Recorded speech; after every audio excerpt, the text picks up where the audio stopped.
But Ringo Starr truly hated her more than anybody else. Richard Starkey, later known as Ringo Starr, was born on July 7, 1940 in the working-class district of Dingle, Liverpool, England, rose from humble beginnings to become one of the most beloved figures in the history of popular music. His early years were laden with hardship. His family struggled with poverty, and his childhood was plagued by serious health issues. As a young boy, Ringo spent long stretches in hospitals recovering from illnesses such as peritonitis and tuberculosis, keeping him away from school and delaying his education. But these experiences shaped his resilient spirit and deep appreciation for life. During those long hospital stays, he discovered his love for rhythm, often drumming on tables and bedpans, unknowingly laying the bedrock for his future as one of the world's most iconic drummers. Before achieving international fame, Ringo did many different odd jobs, including being an apprentice joiner and a machine operator in a Liverpool factory. His passion for music could not be tamed, however. Influenced by skiffle and early rock and roll, he started playing drums with local bands until he joined Rory Storm and the Hurricanes, one of Liverpool's leading groups of the time. But his dynamic drumming style and cheerful personality quickly made him stand out, and by 1962, destiny came calling. When the Beatles' original drummer Pete Best was booted out, Ringo was invited to join John Lennon, Paul McCartney, and George Harrison. His arrival completed the lineup that would change the course of music history forever. As the drummer of the Beatles, Ringo Starr became known for his steady, reliable beat, inventive fills, and his unique sense of timing. Though he generally stayed back, his musical contribution was crucial to the distinctive signature sound of the band. Songs like Ticket to Ride, Rain, and A Day in the Life showcased his ability to enhance melodies with subtle yet powerful rhythm work. Apart from his drumming, Ringo's warm personality and comedic charm made him a fan favorite. He also stepped into the spotlight as a singer on several Beatles tracks, including With a Little Help from My Friends, Yellow Submarine, and Octopus's Garden, each of which reflected his approachable, good-natured character and childlike sense of wonder. When the Beatles disbanded in 1970, Ringo Starr refused to fade into the background. Instead, he embarked on a solo career that proved he was far more than just a drummer in a famous band. His debut solo albums, Sentimental Journey, 1970, and Bocas of Blues, 1970, showed his versatility and deep appreciation for different musical genres, including pop, country, and jazz standards. His 1973 album, Ringo, became a massive success, producing hit singles like Photograph and You're 16, which topped charts around the world. His friendly, relatable style resonated deeply with audiences, and his collaborations with his former Beatles bandmates demonstrated the enduring bond they shared even after the band's breakup.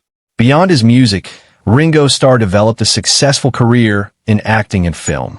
He appeared in a number of movies, including Caveman, 1981, That'll Be the Day, 1973, and The Magic Christian, 1969, alongside Peter Sears. His natural comedic timing and down-to-earth personality made him an appealing presence both on-screen and off. In later years, he also became a narrator and voice actor for children's television, most notably lending his voice to the beloved series Thomas the Tank Engine and Friends, introducing a new generation of fans to his warm, engaging storytelling. In the decades that followed, Ringo continued to tour and record, performing with his all-star band, a rotating lineup of celebrated musicians from various generations. His concerts became joyous celebrations of music, unity, and friendship, blending Beatles classics with his solo hits and the songs of his bandmates. His influence as a drummer also continued to grow, with countless artists citing him as an inspiration for his precision, musicality, and understated brilliance. In recognition of his incredible contribution to music and culture, Ringo was knighted by Queen Elizabeth II in 2018, officially becoming Sir Richard Starkey, an honor long overdue for a man who helped shape modern popular music. Ringo Starr's romantic life reflects both the turbulence of his years as a world-famous Beatle and the enduring strength of love he found later in life. His two marriages, first to Moran Cox and later to Barbara Bach, represent very different chapters of his personal journey, each marked by distinct emotions, challenges, and personal growth. Ringo's first marriage was to Moran Cox, a Liverpool-born hairdresser who had been a devoted fan of the Beatles before she met him. Their story began in the early 1960s, when Beatlemania was blowing up across the globe. Moran and Ringo met at the Cavern Club, the famous underground venue where the Beatles honed their craft and built their earliest fan base. Moran was just a teenager when they met, and despite the overwhelming chaos that surrounded the band, their affection for one another grew quickly. Ringo, known for his warmth and humor, was deeply attracted to Moran's grounded nature. Unlike many others drawn to his fame, she saw him as Richard Starkey, the man behind the drums, not just Ringo Starr, the international sensation. The two married on February 11th, 1965 at the height of the Beatles' fame. The wedding was a media frenzy as thousands of fans gathered outside of the registry office, all hoping for a glimpse of the newlyweds. Inside, the ceremony was intimate and emotional, attended by close friends and family, including fellow Beatles John Lennon and George Harrison. Moran's loyalty and strength through those years were remarkable, while Ringo toured the world and faced the pressures of superstardom. Moran maintained their home life in England, often shielding him and their growing family from the overwhelming spotlight. Eventually, the couple went on to have 3 children, Zach, Jason, and Lee Starkey. Zach would, much later, follow his father's footsteps to become a respectable drummer in his own right, playing for iconic bands such as The Who and Oasis.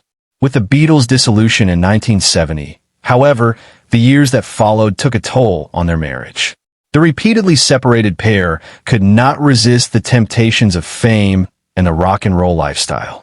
Ringo himself has often spoken about how he struggled during this period. He turned to alcohol, living a wild, crazy life after the Beatles' breakup. Despite Moran's best efforts at keeping the family together, their relationship grew distant. Their marriage officially ended in 1975, though they remained connected through their children and mutual respect. Moran Cox would tragically pass away in 1994 from leukemia at the tender age of 48 years old. In her last days, Ringo was beside her. He later said she had been one of the most genuine and caring people he had ever known, a true part of his life, which he would always carry with him. Years later, after much soul-searching and personal transformation, Ringo found his love again with Barbara Bach, actress and model best known for being the Bond girl Anna Amasova in the 1977 James Bond film The Spy Who Loved Me. The two met in 1980 on the set of the adventure comedy film Caveman, in which both actors were cast. Their chemistry was instant and undeniable. Ringo has since described his meeting with her as love at first sight. According to Ringo, Barbara was a calming factor that brought elegance and emotional stability into his life very far from the turbulence of his earlier years. Their romance soon bloomed, and on April 27, 1981, they were married in a lavish ceremony at Marylebone Town Hall in London, the same place where Paul McCartney had married Linda Eastman more than a decade before. Friends and family, an assortment of musicians, gathered to celebrate the union of two people who had found peace and companionship in one another. Barbara became a major influence in helping Ringo confront his struggles with addiction. Both Ringo and Barbara went into rehab in the late 1980s, a decision that would change their lives. Ringo often gives credit to Barbara for saving him emotionally and physically, stating that her support and love were crucial in his path towards sobriety and stability. Through decades, their marriage has been one of the most enduring and respected in the entertainment industry. Despite the pressures of fame, Ringo and Barbara have made a quiet and meaningful life together, splitting their time between homes in England, Monaco, and Los Angeles. They are also known for their mutual interest in humanitarian causes, particularly in support of environmental protection and addiction recovery programs. Barbara and Ringo also share an abiding commitment to peace and love, a philosophy to which Ringo often gives voice through his art and music. Through the years, the Beatles have been hailed as the epitome of musical brotherhood for young men from Liverpool who changed the world together.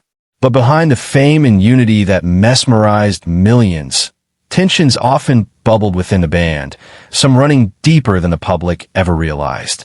For Ringo Starr, the quiet Beatle George Harrison was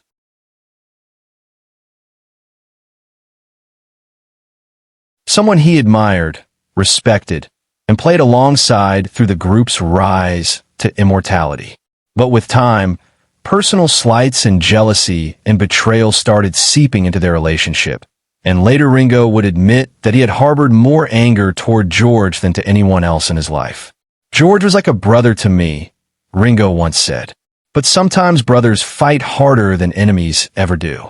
Those words carried years of unspoken tension.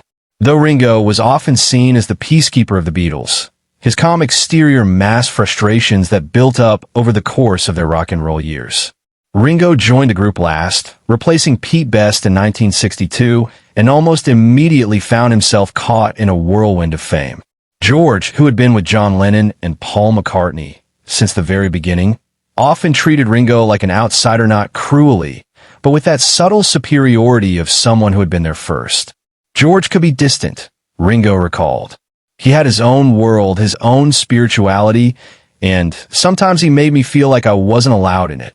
The tension reached a boiling point during the later Beatles years when personal egos and creative ambitions started pulling the group apart. George, anxious to be recognized as a songwriter in his own right, felt overshadowed by Lennon and McCartney. Ringo, meanwhile, struggled to find his place in a band where his musical contributions were habitually minimized.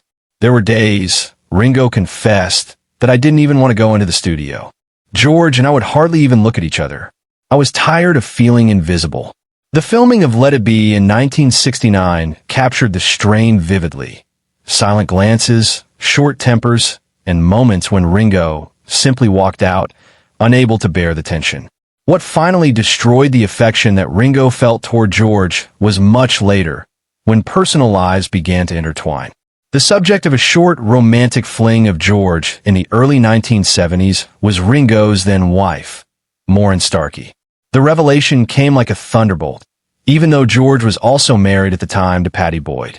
"I felt betrayed," he would admit years later. "It wasn't about a woman. It was about trust.